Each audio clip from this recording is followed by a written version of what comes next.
Okay, welcome back. Just a quick look at the market as well, because we've seen a bit of a slip. We're down 60 points, and this is the first, in a way, bit of a decisive move which is appearing. For bulk of the session before this, I mean, the market was flat, 20, 30 points, just about middling away. But now, with a 60-point cut, I mean, it opens up possibilities whether we head a little lower or not. We are almost at yesterday's low.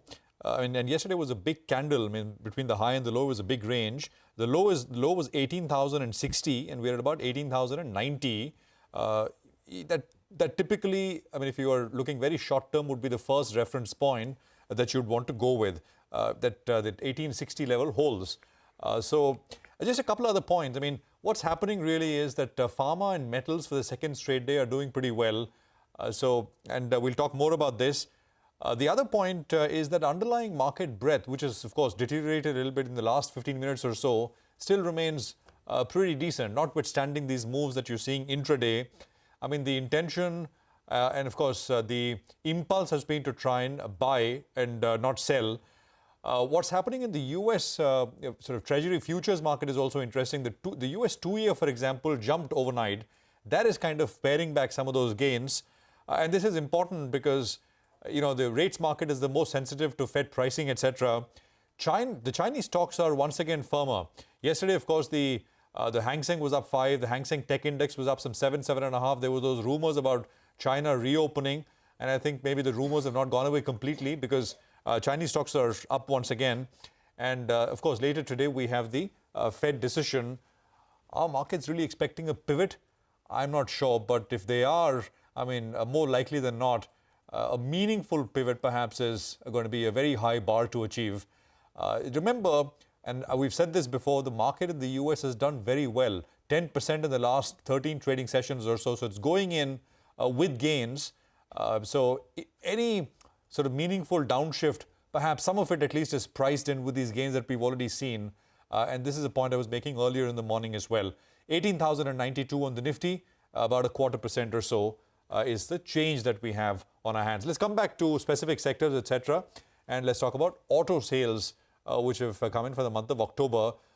Two-wheeler exports in rural markets have seen some pain, but at the same time, players have clocked record high sales in select segments. Sonia is here to tell us more and update the data set. Sonia, over to you.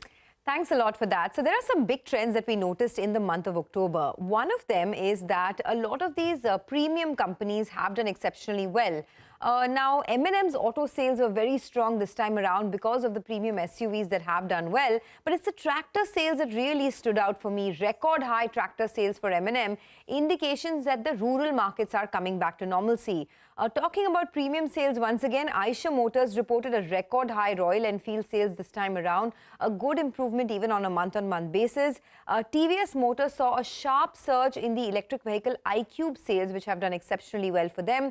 And Tata Motors has reported a 158% year-on-year growth in electric vehicle sales, which led to a good jump in the passenger vehicle sales for them, which was a 33% growth. So that's the big takeaway, that the premium end of the market is doing very well.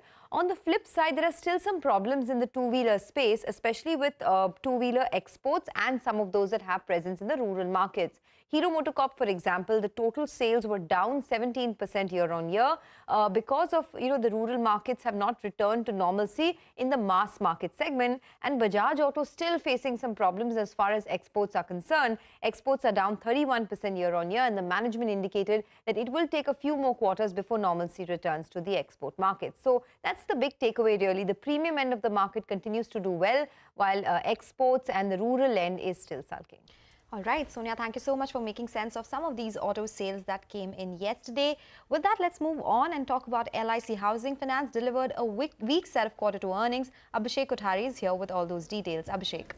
Well, the big missing point in LIC's result was the net interest margin coming in at 1.8% versus an estimate by Kotak Securities of about 2.5%. So the net interest income in itself has declined by almost 28% on a sequential basis.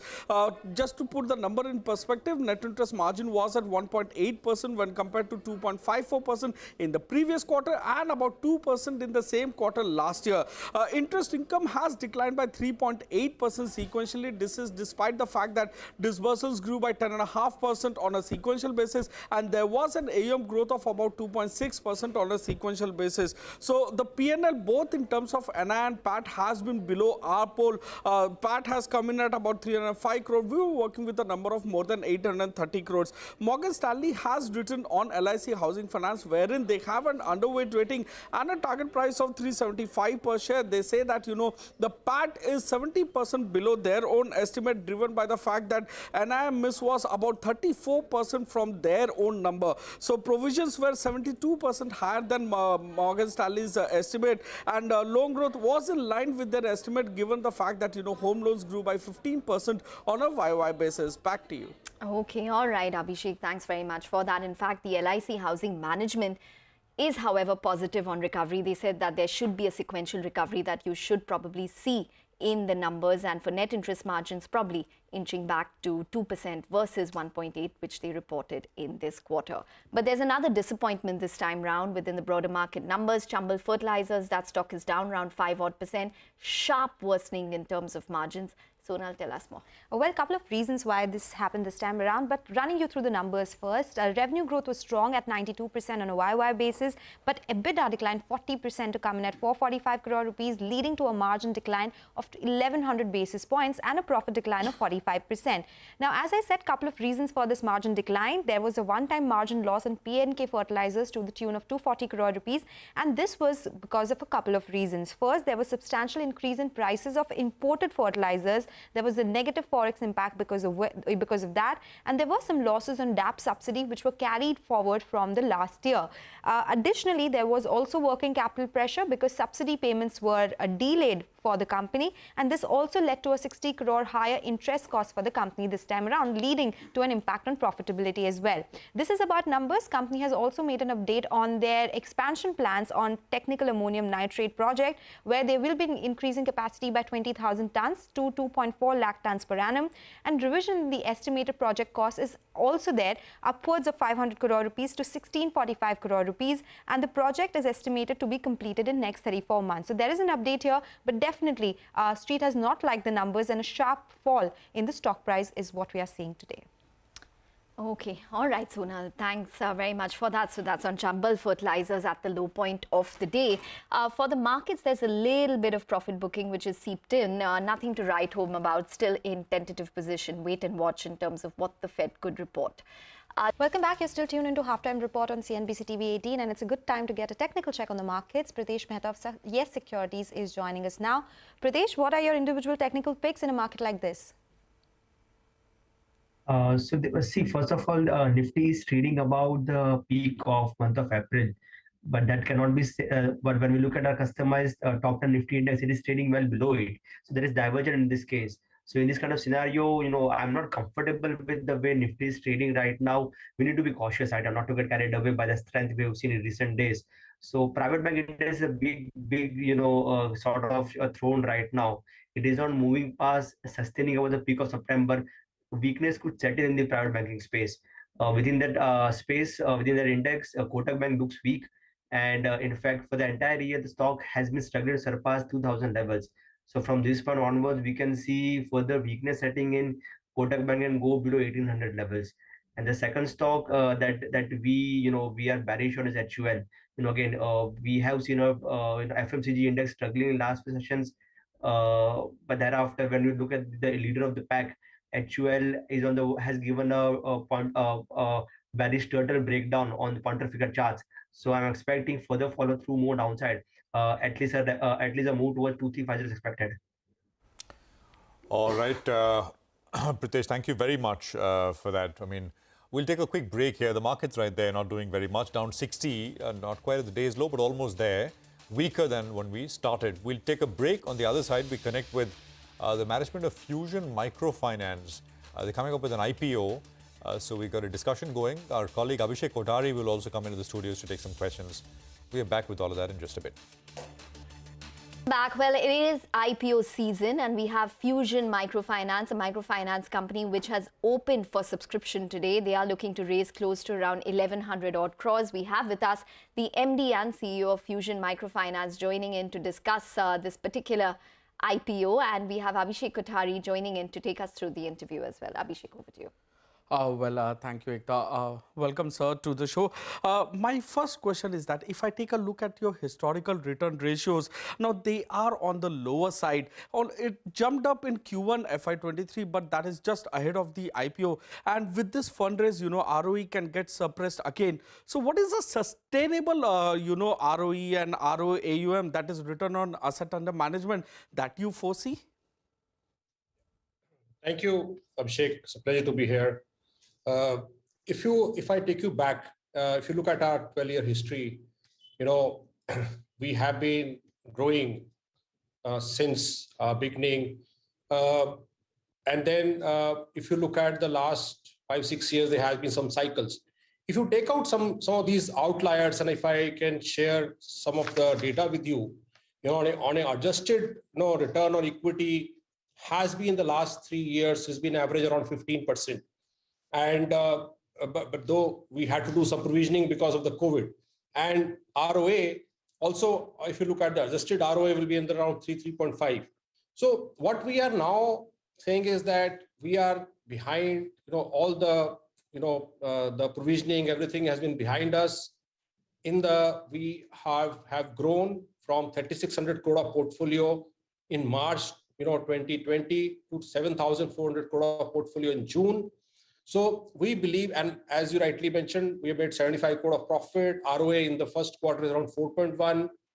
2-3 things also want to highlight here. If you see, RBI has deregulated the pricing, so now there is a headroom to give a more sustainable returns. We have in the last 3 years, on the one side, when we were grappling with the COVID, we were also growing. We opened 400 branches in the last 3 years. And in my overall portfolio, their contribution is only 25%. So we have all the levers to give a sustainable, ROA and ROE as we go forward, because every provisioning, everything has been front-loaded, and you will see us giving us consistent and sustainable numbers in future. Correct. Talking about net interest margin, your own Q1 FY23 net interest margin was around 9.4%, but it is lower than peers like Credit Access had about 11.8%, Spandana about 9.9%, and more than 10% for Satin Credit Care. So in terms of the net interest margin profile in a rising interest rate scenario, when your cost of funds will also increase, would you be able to pass it on and see an improvement trajectory in your net interest margin? So, Abhishek, if you see, consistently our operating expense has been going down. Our operating expense in the Q1 is hovering around 5.47, 5.48. But in this, I want to highlight 2-3 things. One, we have started a pilot on our MSME vertical in 2019. So if you look at my cost of operations, 0.22 is the contribution from the MSME vertical. Also, 2017 onwards, we set up a separate collection vertical for hard buckets. They contribute around 0.8 to 0.10 paisa in my cost of operations. If you will see that, as I mentioned, if I talk about, you're talking about competition. So I think we have already front-loaded some of these investments which have happened in the last 3 years. So you will see us where as our NIM has improved from March 22 to in the Q1, and we are very hopeful. And as the pricing has been deregulated, that in the our NIM will start getting to a normalized NIM of around 11.3 going forward. Coming to your point on the cost of funds. So again, if you see our history, 2016 till now, overall cost of funds has reduced by close to 550 bips. In the current cycle, Abhishek, where overall the 140 bips has been increased by the regulator, the impact on us is only 25 to 30 bips. Our incremental cost has improved, has increased by 30 bips. Okay. Whatever we could do, we have already passed on to our clients, and then now with this equity infusion and the internal accruals, we are very hopeful to get a rating upgrade, and so that it is our any future impact will get nullified. Okay. Just talking about rating upgrade, your rating is about A minus across peers. If I compare, only Satin Credit Care is of A minus. Credit Access Grameen is at A plus and Spandana is AA. Okay. Next round on fundraising, I just want to know the current capital level. You are raising about 600 crores. How long will that suffice, and by when will you have a next round of fundraise? Yeah. So, Abhishek, if you look at our 12-year history, we as a company, Fusion has been really focused to maintain a well-capitalized, keep it very well-capitalized. We have never gone less than 20% capital adequacy. Even today, we are around 21, 22% of capital adequacy. So our guidance would be that, we would in future also would like to maintain this level of capital adequacy. So whenever we will see that we are hitting a level where a capital adequacy is nearing 20%, we will come to the market, and by that time, hopefully, we would have deployed these funds to increase our loan portfolio, and then only we will look at the raising capital in future. Okay, all right. So we're going to leave it on that note. Thanks, Mr. Sachdev, for joining in and talking to us about your IPO. Well, the company is definitely hopeful in terms of improving its net interest margins, probably above 11% on a normalized basis, and maybe a rating upgrade as well. Need to take a short break. More on the markets and stocks once we're back. All right, the market's down, 70 points at, 18,075. We're coming pretty close, just 15 points away from yesterday's low, which was about 18,060 or so. Advanced decline is exactly 1:1, with the difference of 2 or 3 stocks on the NSE on my screen. So absolutely evenly poised. Just a few names on what's doing well. Mazgaon Dock and Garden Reach Shipbuilders. Defense as a theme is back. It takes a break once in a while, but coming right back. So those 2 names doing well. There is Chola Finance, which of course we had the management with us earlier this morning. It started slow, but it's picked up pace. The stock's at about 748. Karnataka Bank, of course, has been strong from the word go, and we've been highlighting that. Piramal Pharma, it's up 5% after that MSCI event yesterday. What else? Sharda Cropchem is something else which is coming up with about an 8-9% kind of a pop at about 405 rupees. Actually, the list of stocks with large volumes is pretty large in terms of what's doing well.